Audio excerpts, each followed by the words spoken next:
Oh, you're vegan? But where do you get your protein? You know plants have to die for your diet, right? And can't you just have a little bit of cheese?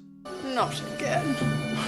There are many great reasons to follow a whole food vegan diet for your own health, for the environment, and of course, for animals. But one problem that can come up is, how do you be vegan in social settings? And what about when you're around friends and family? Often people who aren't vegan will be curious about your vegan diet, and sometimes they can even be hostile. So in this video, I want to share with you my top 5 tips for navigating social situations on a whole food vegan diet. Let's go, friend.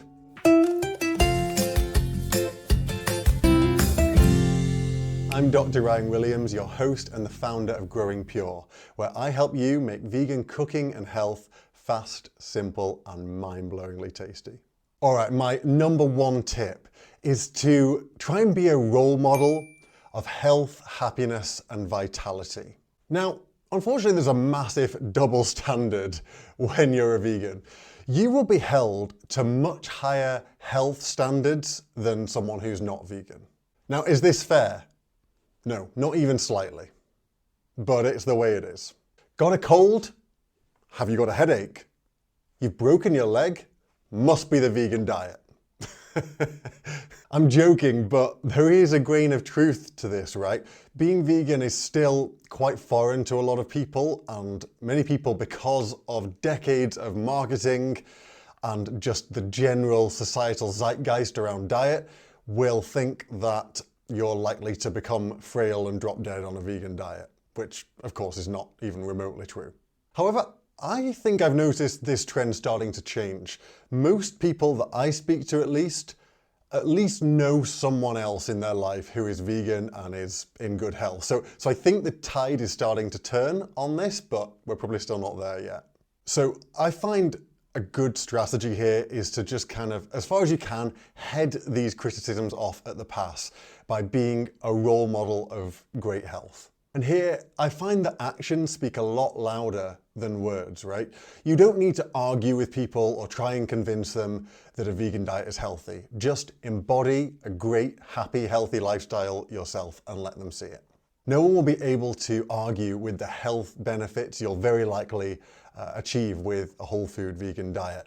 Your weight loss, your energy, your vitality. So be humble and let your actions speak for themselves. So my second big tip is to plan ahead a little and be gracious. What do I mean here?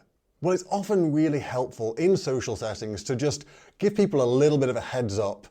If they're catering for you, something like that, or someone's going to be cooking for you, just let them know that you're vegan and you follow a vegan diet. And I find very often people will try and accommodate that, and they'll be quite happy to do that if you let them know in advance. And then when you've told someone that's perhaps catering for you that you would like vegan options and they provide that, you want to be very thankful, very polite, very gracious. Really thank them for going out of their way to make you feel comfortable and welcome. And that brings me on to my third big idea. I think it's really beneficial to shine through your food and your cooking. So in my experience, when people have complaints about vegan food, they think it's going to be boring or bland or tasteless or it's not going to fill them up.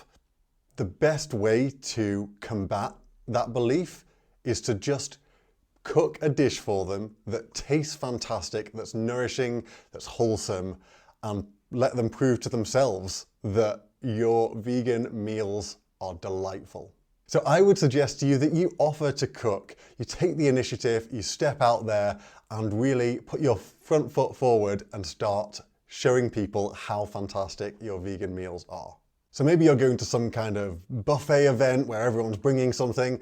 Make something, bring it along and let people try it. Or if you're having some kind of family gathering, well, offer to do the cooking yourself. Obviously, this is some work, but I think it's worth doing at least a few times to get people on side and realize how delicious vegan meals can be. Now, my fourth big idea is really don't allow conflicts to escalate. And this is perhaps the biggest point of all, actually. I believe that when it comes to family and friends and social settings, don't try and tell people what to do.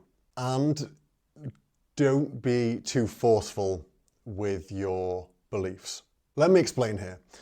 Veganism is a highly emotive subject. And in my experience, otherwise very calm, very amiable, nice people can very quickly become nasty and aggressive if they feel that they are being attacked.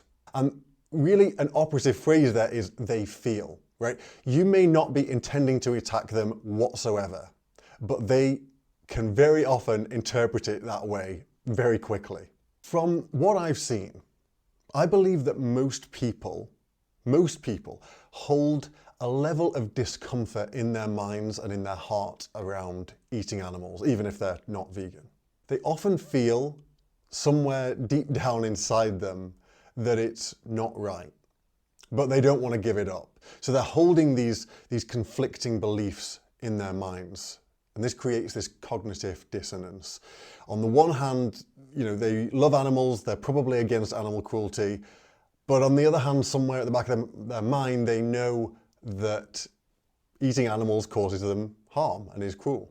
And so your very existence as a vegan highlights this and puts it front and center for them to see, and it really challenges their worldview and makes them feel uncomfortable.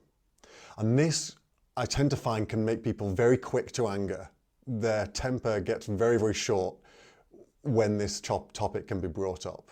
So my advice here, and this is difficult, but I think it's important, is that you are very, very tactful in how you speak about this topic. And of course, this is not easy because very often being vegan and eating healthy vegan foods is something that we're going to feel very passionately about. And it's something that we're going to want to talk about because we've got strong beliefs about it. And we want to help others, right? We want to, if we see our family and friends eating foods that we know are doing them harm or are doing the planet, the environment, or animals harm, that's hard to bear for us. And we want to try and change that. And so we can have a temptation to challenge people about this, but I don't think that's the right thing to do. So you really have the imperative to be the bigger person here. And even when someone is not courteous to you, you have to be courteous back to them. Because if you respond in kind and you let an amiable discussion descend into an argument, you're likely going to be doing yourself and the vegan cause more harm than good. So even when people are being rude or dismissive to you, you have to be the bigger person. You've got to stay civil and try and be calm and compassionate. Now that said, I would encourage you to answer people's questions honestly, right? But again, very tactfully and diplomatically. So many people, when they know you're a vegan and they're not, they will ask you questions, and quite often this will be out of genuine curiosity rather than hostility. And in that case, you want to honestly answer, but be careful in how you do it. Don't let the person feel like they're being attacked or judged in any way. Certainly don't use the second person. So don't say you or you do this or you do this. Say I or say we. Talk in the first or the third person. And that language will help to make them feel that it's not, your criticisms aren't being directed at them. Now, occasionally you will come across someone that, from what they say, you can tell they're more sympathetic to their vegan position. Now, these people, I would suggest you could and probably should go a little deeper with. So you can ask them slightly more probing questions and try and get into their heads a little bit more and get them to question their previously held beliefs in the same way that you probably did when you were first going for a vegan diet. And I think there's quite a helpful analogy here that I came across actually from Jordan Belfort, who's better known as the Wolf of Wall Street. And he has this philosophy with his selling methods. Now, I'm not talking about the rest of the things he's done, but just his selling idea I think is quite clever. And he has this analogy of someone looking for gold. So historically, there have been two ways of trying to make gold. Hundreds of years ago, there were the alchemists, and they were trying to actually create gold from other things. Now, of course, they didn't know this, but it's impossible. You can't actually do it. But the way that you can actually find gold, and people do, is to, go in the rivers, and they got this sort of pan, like a big sieve, and they filter out all the mud and soil and rock, and occasionally you'll find a few little grains of gold. So you can sift for gold, but you can't change something that isn't gold into it. And his approach with selling is the same sort of thing. He says you're a sifter, not an alchemist. You can't turn a hard no into a yes, but you can turn a maybe or a let me think about it or an that's interesting, but I'm too busy now. Those you might be able to turn into yeses. And I think that same principle really applies here. If you come across someone that is totally not interested in the vegan message, they're very dismissive, they're rude about it, however hard you try, you're not going to convince them. It's just not going to happen. But sometimes you will find someone that's sort of on their way to questioning, and they're more of a maybe or a that's quite interesting, or oh, I hadn't thought of that before. Those people, you can plant a few little seeds of ideas. Now, you're very unlikely to turn someone vegan like that. It just doesn't really happen. It usually takes months, if not years. But you can start to implant these little ideas that following a whole food vegan diet is beneficial for so many reasons. So remember that approach. You're a sifter, not an alchemist. Now, my fifth tip for you is not to back down and don't allow yourself to be bullied when your beliefs or your convictions are challenged by other people. Now, I really believe that being vegan is an incredible thing. It's so helpful for so many reasons. It's a selfless thing to do. You're helping animals that can't help themselves, right? You're looking after your health, your body, this one precious body that you've been given, and you're trying to make the environment better and leave the world in a better, more sustainable way than you found it. And I think you should be really proud that you've taken a stand on this.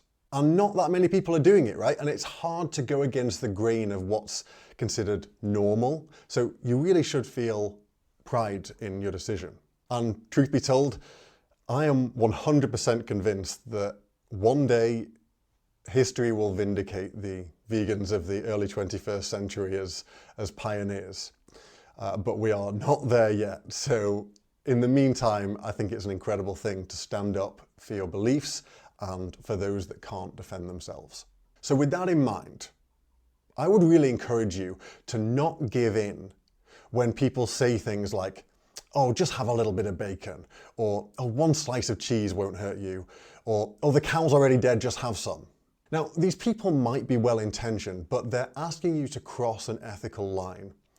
And I think it waters down your position and your conviction if you give in. So I would suggest you stand true to yourself and you don't allow yourself to be bullied into compromising your health and your integrity. Again, you want to politely and very diplomatically refuse. So if someone offers me some cheese or some animal products or whatever, I'd probably say something like, that's really, really generous of you. I appreciate that, and I appreciate how you're looking after me. But honestly, I'm really happy with this bean burger. It's delicious. In fact, would you like to try some? So keep your tone light and jovial and friendly, and don't let people feel attacked even when you're refusing their hospitality. So there we have it. Those are my 5 top tips for being vegan in social settings and around friends and family. We want to be a role model of health, happiness, and vitality. We want to plan ahead and be gracious. We want to shine through our food and really let our cooking speak wonders. You don't want to allow conflicts to escalate. And finally, you want to stand true in your beliefs and your convictions. Now, just to finish this video, I want to give you a little nugget, a little bonus here. Now, one thing that might help you is if you want to eat healthy foods and you're feeling a little bit awkward or embarrassed about asking for it, or about refusing something that you don't want to be eating, you could say, look, I'm on a special diet, it's doctor's orders.